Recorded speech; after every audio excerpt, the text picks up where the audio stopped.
आणि मग त्यांनी काहीतरी विचित्र पद्धत करून संबंध ठेवले.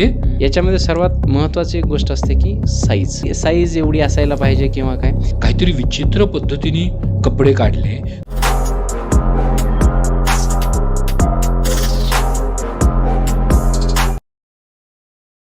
आता आपण सगळे मिथ्स बस्ट करतोच आहोत, तर पुढे जाऊयात.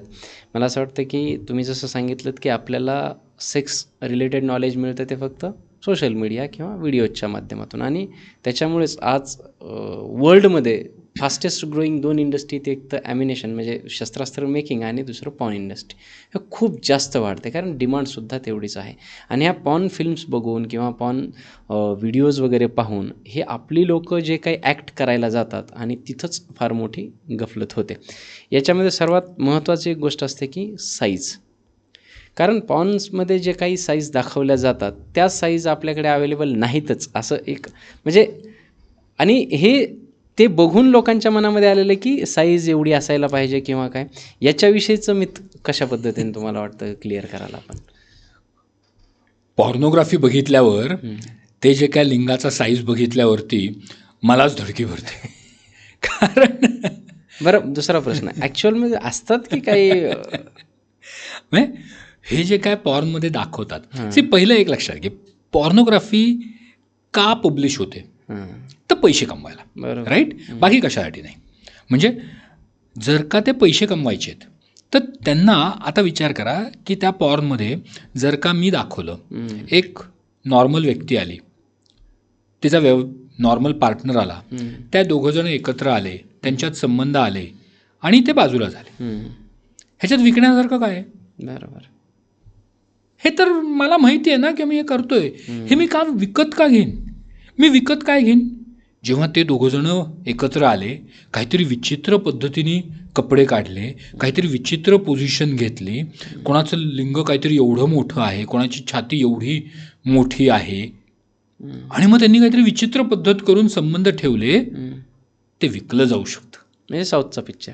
आपले नॉर्मल मराठी चित्रपट बघायला आवडत नाही लोकांना, साऊथचे का आवडतात? तर ते एक्झॅजरेट केलेलं आहे. पण ही माध्यमं ही विकायला एक ॲक्शन फिल्म आहे थोडक्यात. ही विकायलाच बसलीत ना.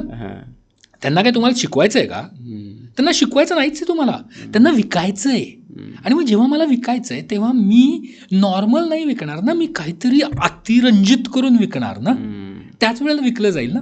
मग त्यावेळेला ही जर का मला माहिती नसेल की हे लिंग जे आहे हे ॲनिमेशनच्या माध्यमातून किंवा आता AIच्या माध्यमातून हे मोठं केलेलं आहे, हे नॉर्मल नाही आहे, हे जोवर मला कळत नाही तोवर मी तसंच लिंग पाहिजे म्हणून उपयोग करत राहतो, मी उद्योग करत राहतो.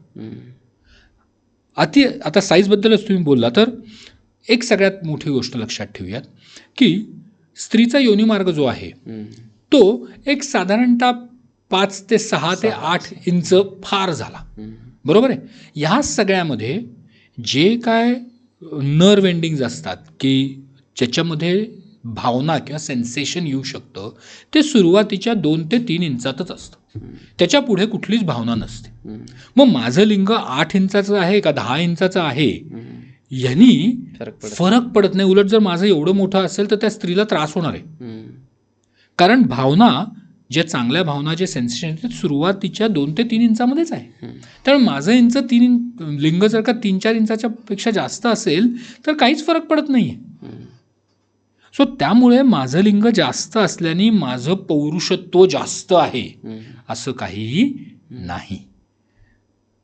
ॲक्च्युअल छोटं लिंग स्त्रीला सॅटिस्फाय करण्यासाठी किती सांगितलं ना, सुरुवातीच्या 2-3 इंचामध्येच फक्त नर्व एंडिंग्ज असतात, बरोबर, जिथं स्त्रीला आनंद मिळू शकतो. सो 3 ते 4 इंचाच्या पुढचं कुठलंही लिंग कामाचं नाही, हे समाधान देऊ शकतं. हे समाधान देऊ शकतं. आणि त्याच्यापेक्षाही जास्त आपण त्याचा वापर कसा करतो ना, हे जास्त महत्त्वाचं आहे. आपण जर का तिच्या कलाने तिला आनंद देईल असत, हळुवारपणे, नाजूकपणे तिला समजून उमजून तिला आनंद देईल असे जर संबंध ठेवले तर मग लिंगाच्या आकाराने काहीच फरक पडत नाही. साईज मॅटर करत नाही, ॲब्सोल्युटली करत नाही. आणि ॲक्च्युली जे छोटे लिंग म्हणतो ना आपण की जिथे ते 1 इंचापेक्षाही कमी असतात, असे खूप रेअर असतात. आणि तो आजार आहे थोडक्यात. एक्झॅक्टली तो आजार आहे. असे काही सिंड्रोम्समध्ये ह्या गोष्टी होतात, पण त्यावेळेला त्या व्यक्तीला इतर इतके गोष्टी असतात, इतके आजार असतात की लैंगिक संबंध ठेवणं हा त्याच्यासाठी क्षुल्लक गोष्ट असते, करूच शकत नाही. सो त्यामुळे लिंगाचा आकार 99.9% लोकांचा नॉर्मल असतो. तो मान्य करा. आपण त्याचा वापर कसा करतोय हे शिका.